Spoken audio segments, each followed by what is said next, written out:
அப்பொழுது சூழ்நிலையின் காரணமாக கூட்டணி வைத்தோம். அதே நேரத்தில் கொள்கை என்று வருகின்ற பொழுது அனைத்து இந்திய அண்ணா திராவிட முன்னேற்ற கழகம் கொள்கைக்குத்தான் முன்னுரிமை கொடுக்கும்.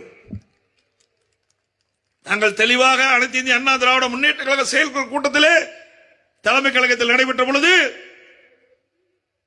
இனி பிஜேபி கட்சியுடன் அனைத்து இந்திய அண்ணா திராவிட முன்னேற்ற கழகம் கூட்டணி இல்லை என்பதை அறிவித்து விட்டோம்.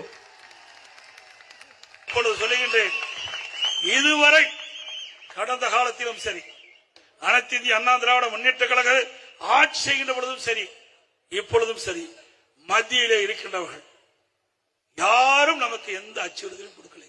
நமக்கு நன்மைதான் செய்தார்கள். புரட்சி தலைவி அம்மா மறைவுக்கு பிறகு சில பேர் அந்த கட்சியை கபலீகரம் பண்ண பார்த்தார்கள், ஆட்சி கவிழ்க்க பார்த்தார்கள்.